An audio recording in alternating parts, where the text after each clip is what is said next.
The G63 AMG, aka the G Wagon. Now this is the 65 plate, so this is the 5.5 litre monster that gets you to 60 miles per hour less than 5 seconds.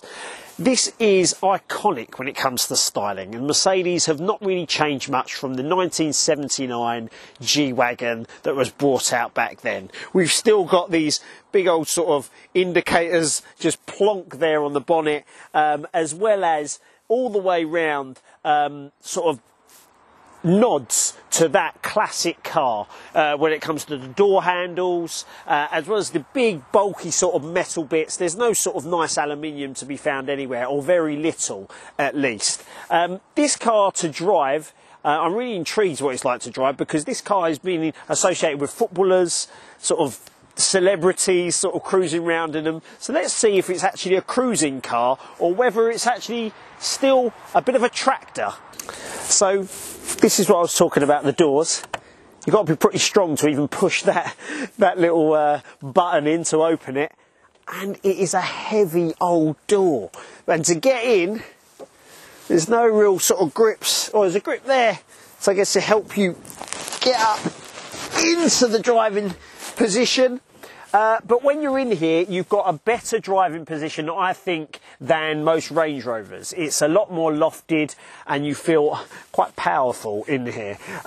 This is, like I said, it's a 65 plate, so I think on the newer ones you get the all sort of digital dash across. We've got the little infotainment system there. We've got a little bit of digital dial in there with the AMG sort of red counter and speedo either side.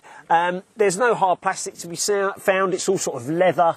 We've got some sort of stitching there, and we've got the sort of Alcantara sort of suede roof as well. This is a nice sporty steering wheel. We are in the G63 AMG, and we've got some flappy paddles just in case we want to pretend we're in a sports car. But it's hard to pretend you're in a sports car. The noise suggests that it's a monstrous sort of sporty car, as well as the reaction you get when you put your foot down. You hurtle down the road, but it's an absolute beast. Right. I want to explain to you about the doors. Not only are really heavy, but to close, you've got to give them a whack, and you feel like you've broken something when you've done it.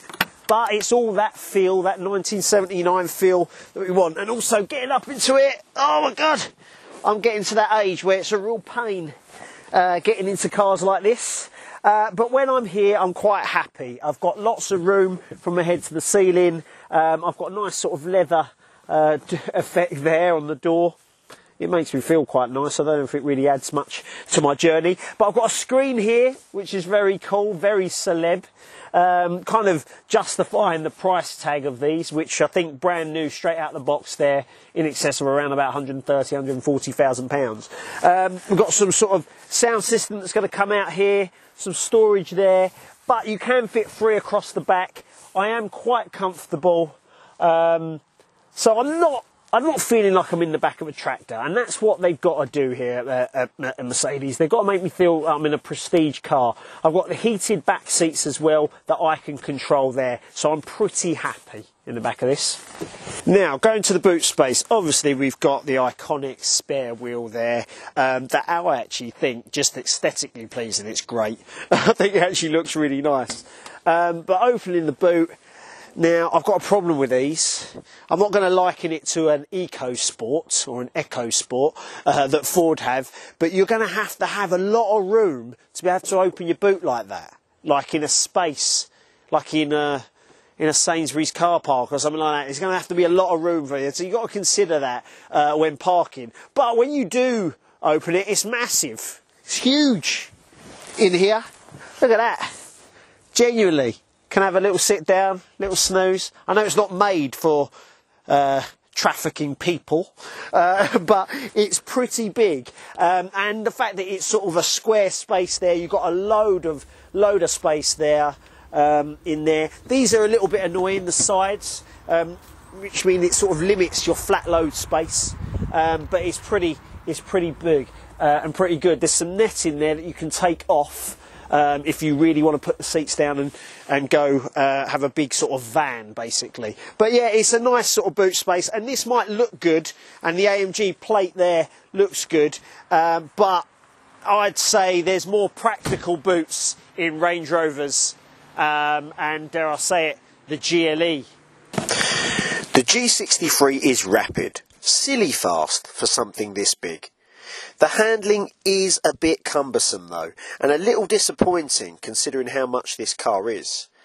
Comfort mode isn't really that comfortable, and in sport mode the steering is not responsive at all really. The car is nice to look at, on the inside and the outside, and that sound in sport mode is just amazing. The new one is meant to have sorted out the handling and the feeling of every bump in the road, because the suspension is not that great at dealing with those English B roads of ours. Let's hope that the new one has sorted out those issues, because this car at the moment is to be looked at and admired for its iconicness, if that's even a word, rather than its drive.